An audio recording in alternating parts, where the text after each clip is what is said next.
Hi everyone, I'm the traveling gay Panda, and thanks for tuning into my channel. This video is part 1 of 3 videos vlogging and summarizing the first leg of mine and my partner's vacation for his birthday to Thailand last year in November of 2023. The first part of this 3-city itinerary was in Bangkok, the capital of Thailand. Day 1 was simply checking in, unpacking, eating dinner, and getting an early sleep to prepare for the next day. As soon as we landed, we went straight to our hotel, the Banyan Tree Hotel in Bangkok.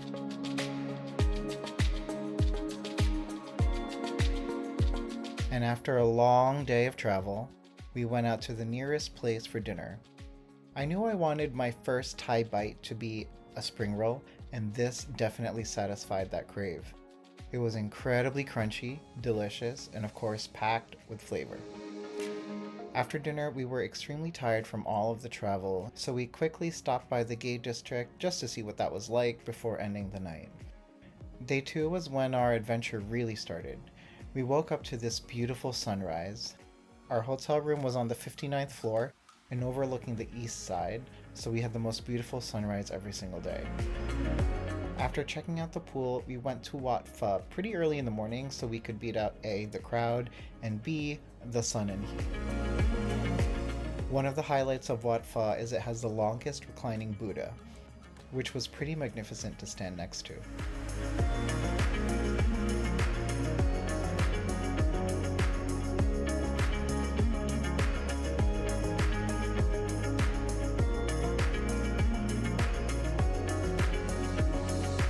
Afterwards, we just lazily strolled through the expansive property and admired the beautiful colors and intricate details of each building, each spire, and each room that we walked into.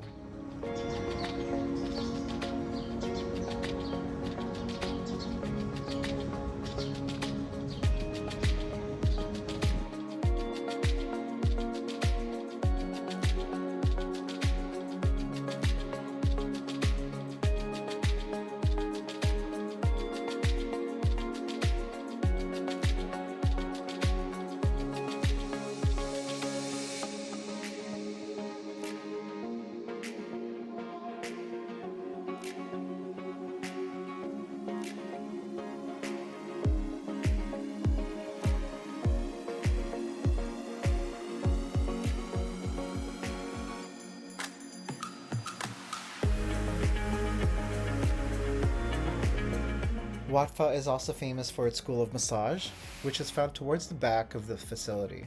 We were always going to prioritize going there after some walking around, but I was a little bit underwhelmed.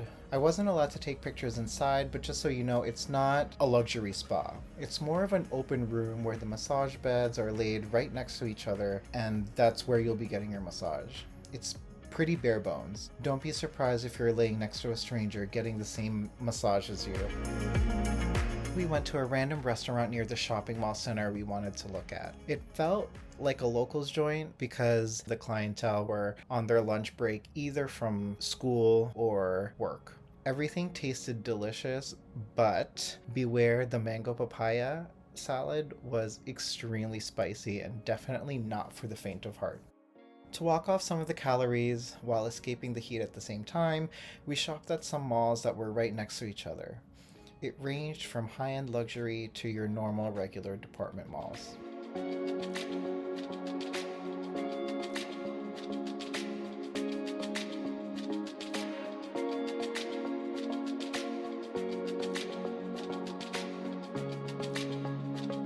In the late afternoon, we headed back to the hotel pool to relax for the rest of the hot day.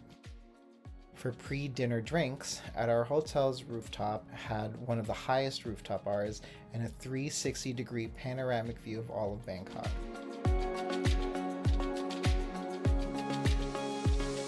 So we enjoyed a couple of cocktails here. They also had a viewing platform where you could stand on an overhanging ledge, which was pretty thrilling and made for awesome photos.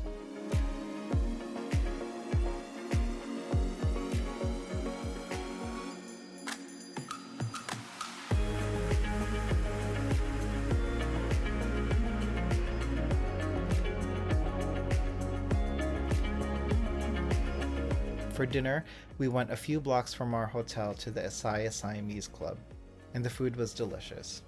Each dish had a complex presentation, and everything was spectacular.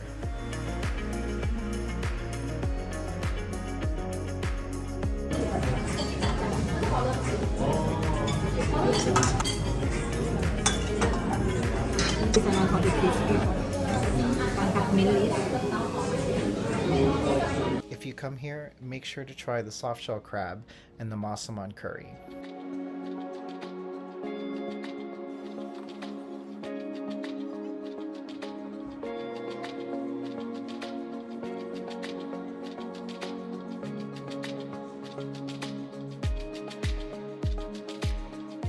Day 3 was exploring Wat Arun, the Grand Palace, and Peter's epic birthday dinner.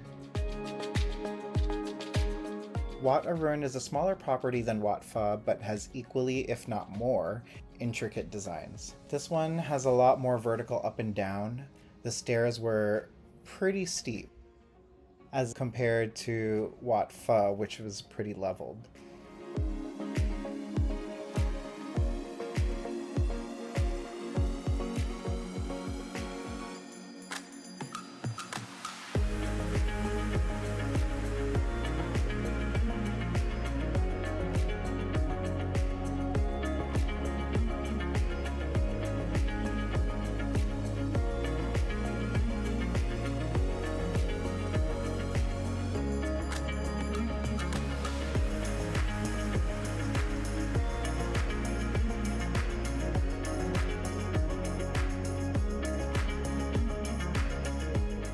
Because it was smaller than Wat Pho, we finished earlier than expected and decided we had enough time before our lunch reservation to check out the Grand Palace across the river. So we hopped on one of the service boats for a small fee. I think it was around 50 cents, but I'm not sure. Don't quote me on that. It was definitely much less than we expected. By the time we got to the Grand Palace, it was around 10:30 or 11 a.m., so most of the group tours were starting and happening and the place was packed.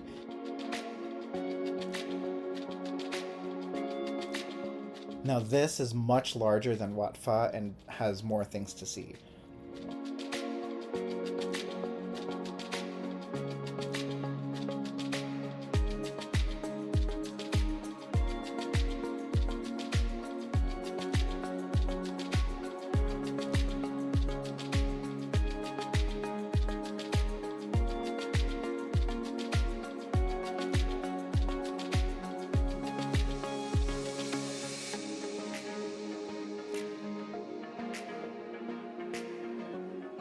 The big draw here is the temple with the famous Emerald Buddha, but we came during praying hour, so we weren't allowed to take pictures inside the temple, but the security said that we were allowed to take pictures of the Buddha from outside of the temple through the windows.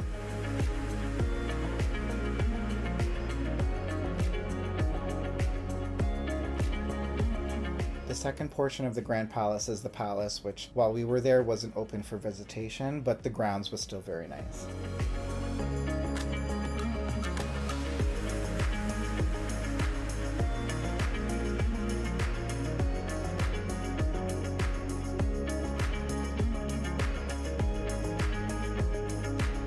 Finally, it was time for our lunch reservation at Rongros. You can see it has a beautiful view of Wat Arun.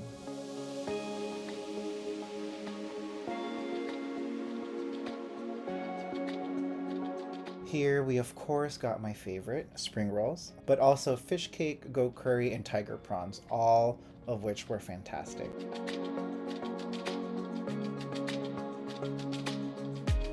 I highly recommend making reservations here. This was Peter's birthday, so we did an early cocktail hour at the hotel rooftop before our dinner reservations. It was still pretty light outside and just before sunset, so the views were just even better than at nighttime.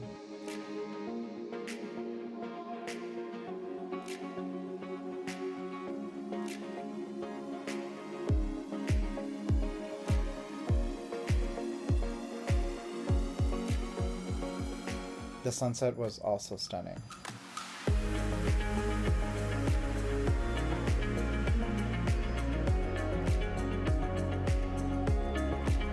For his birthday dinner, I made reservations at May's Restaurant, which is a restaurant owned by a contestant from Top Chef All-Stars a couple of years ago, the talented Chef May. Peter and I love all reality shows from Bravo, and Top Chef is particularly his favorite show, so this was a fun experience for both of us. I booked the 10-course tasting menu and was very surprised that we essentially had a very intimate and private dining experience with just Chef May and her staff. The food was so beautifully and artistically plated and executed perfectly. It was a once-in-a-lifetime experience, and Chef May could not have been any nicer. Kap kun ka. Say happy birthday.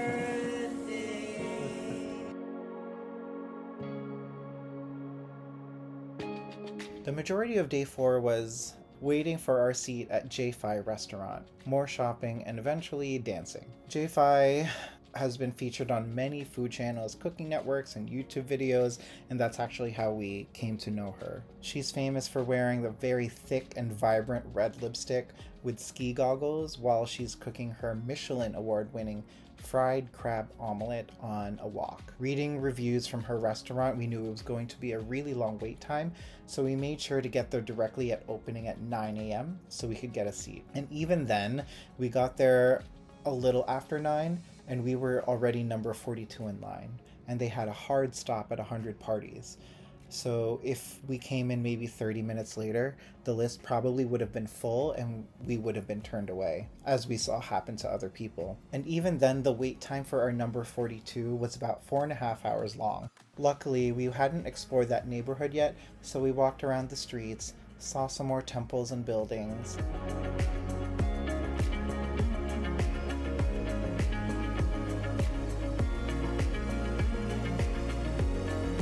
Even got a massage and had a small little amuse-bouche from another restaurant before we finally got sat at around 1:30. And the food did not disappoint. Of course, we got the famous fried crab omelet, which was, as you can see, the size of my forearm.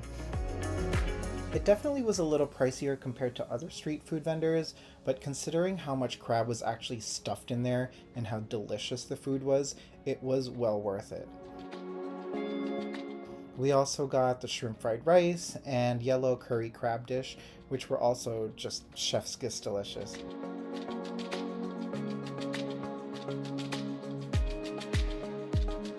After that, we wanted to walk off some of the food we ate, but it was also peak afternoon and hot, so we decided to walk off our calories by going to the malls yet again.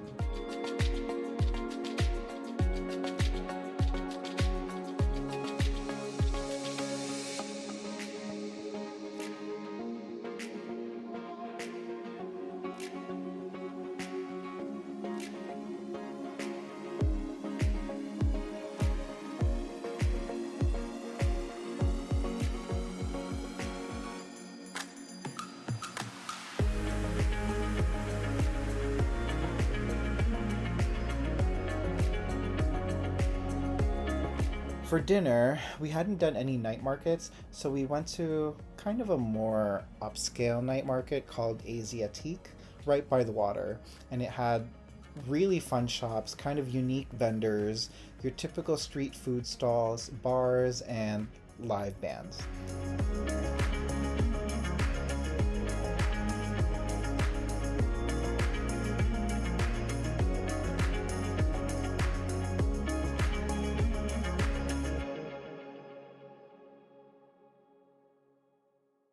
I tried the durian ice cream here for the first time, and I can honestly say it's not for me. Definitely not for me. I'll pass.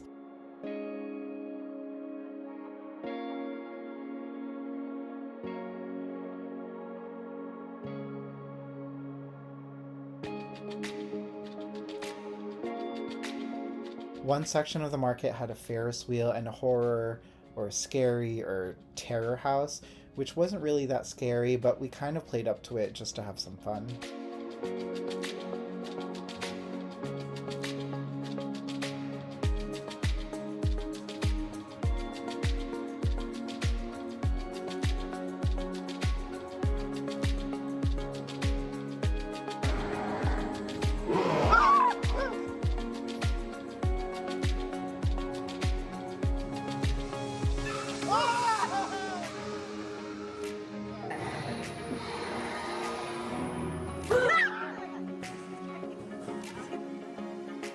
Ferris wheel, though, was a bit disappointing because there wasn't really anything to see at night.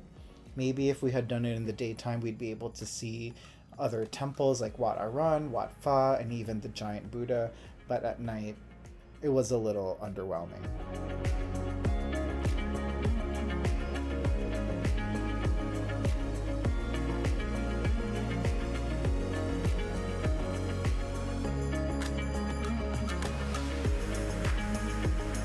Finally, it was time to go out for a night of celebration, fun, and dance. So we went to the Silom District, and specifically Club DJ Station.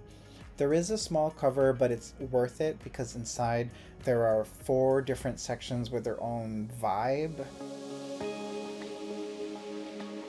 They had a live drag performance, techno EDM music.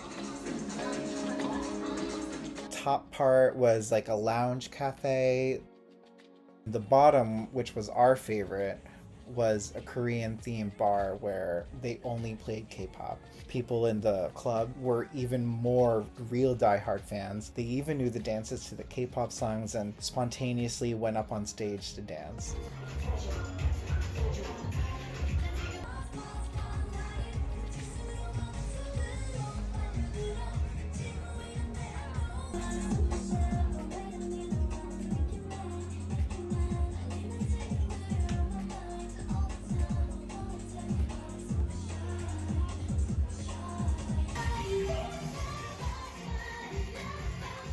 It was such a fun night. On our last morning in Bangkok, day 5, for breakfast we just went to the hotel's breakfast. And then after, we checked out the Chatuchak Market, which is advertised as the largest outdoor market in Asia, I think. Chatuchak was incredibly large, overwhelming, and to me, very intimidating. I am not one to over-exaggerate how intimidating it was. I live in New York City, and I am used to having a dense population surround me, on top of me, next to me, below me, side to side, and in the subway. But this part, at some point, I just kept circling around the same stalls, and I didn't realize it until I kept seeing the same vendor who made strange eye contact with me, probably thinking to himself, why is this strange man just walking around in circles? I felt a bit claustrophobic.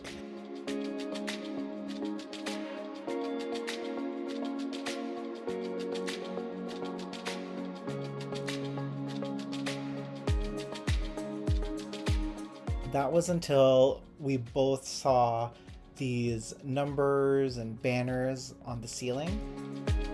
And then later we found this map that kind of detailed what those numbers meant and just how the whole market was laid out. It was really eye-opening and calmed my anxiety because you could see that even though when you're in the thick of it, it looks like chaos, from an aerial view, it's more of an organized chaos. And it's divided into sections with different topics or themes. Like one of them was floral, another was food, another section ceramics, clothes, bags, and our favorite section was the artist section, which felt like a huge art gallery.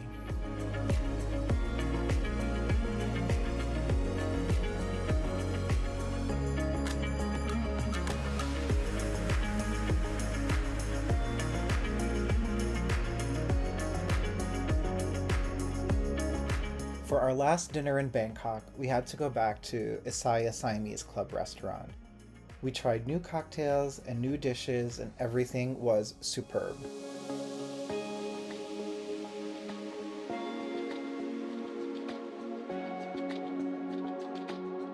This dessert particularly, I love the artistry and just the extra-ness of it. They clear your whole table and put banana leaves on top. Then they start plating around your table a few spoonfuls of sorbet, along with crumblings and other toppings.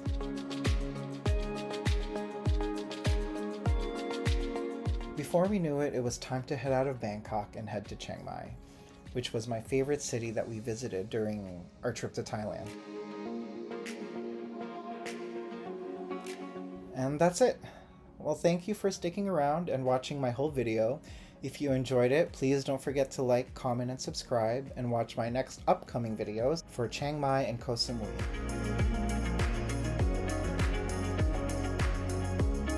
Thanks for watching and safe travels!